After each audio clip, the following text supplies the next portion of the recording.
talking to people when we were canvassing for the elections, it's really obvious that people have totally lost faith in politics, not just in individual parties.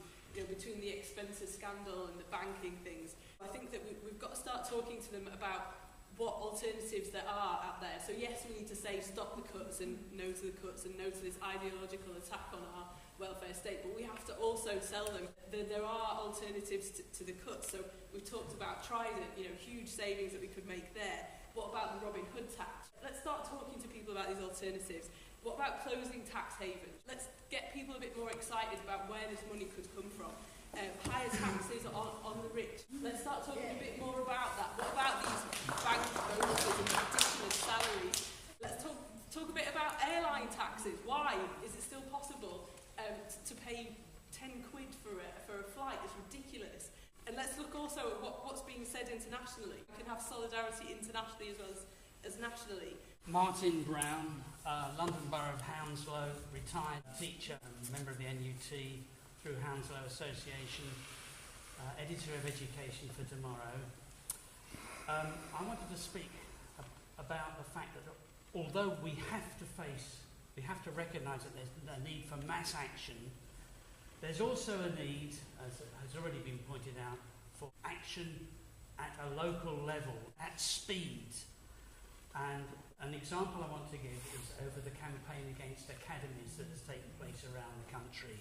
The Anti-Academies Alliance has linked up local campaigns via a website so that successful campaigns and ideas, an initiative that work in one area of the country, one local authority area, can actually be adapted or copied elsewhere in the country. A recent example has been in Brent, where on a Thursday, a local head teacher announced that his school was going to become an academy in September, you know, under the Tory high-speed legislation. The local teachers immediately took up the issue.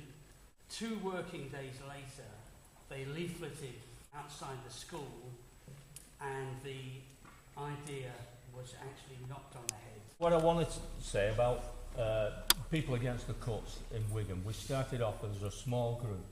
One of the things that everybody required or demanded was that it was a bottom-up organisation. We didn't want nobody coming in telling us, I'm the boss, I'll tell you what to do.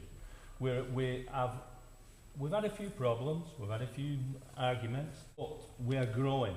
We've just got a resolution through the Trades Council, which is we're going to have a demonstration, going to have a public meeting and other various activities. I'm not in any way, shape or form kidding myself that all the talk about there may be cuts and cuts here and cuts there. Everybody, other than the ruling classes, the top 10% are going to be affected, and we all have to be organised. We have now got some MPs who are on our side. We're asking them to do things for us. They're asking them to develop the community action that we can now get to the people, because it's not just about trade unions. The trade unions have not got the strength that they had 20, 30 years ago. The communities, the people, they can't demonise the population of this country. They can demonise the trade unions, but they can't demonise the public, and that is what we've got to fight for their support. Today we face cuts not only in the civil service or the National Health Service, but at local government as well, and there's a huge danger. The Mayor of Hackney on Thursday told us that we would be facing 25% cuts for each of the next 4 years.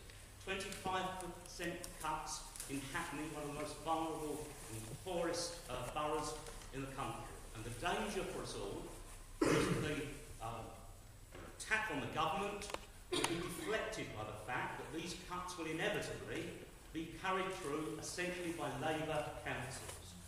Now, I look back at the rate capping, and in those days we had borough after borough with key left presence: Lambeth, GLC, Sheffield, Hackney.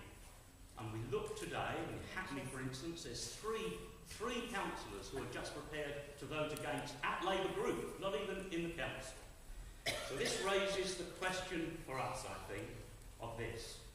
How do we combine the mass movement that has to be built, and which is the precondition for any struggle, with a political struggle as well? We need both. the trade unions, the community groups, but also the political struggle. Because if those cuts are going to be carried through by Labour councils without an opposition within the Labour movement, then we will indeed be in a difficult position. Not only have they not got a mandate, because this is a coalition government, it has not been elected democratically, it has been put together by party political leaders discussing what they can horse trade off one another.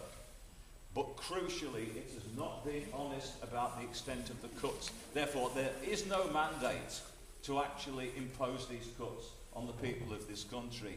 And we need to be saying that very loudly and very frequently, particularly around the time of the 20th of October. Because if we don't say that, then a lot of people are going to be lulled into demoralisation.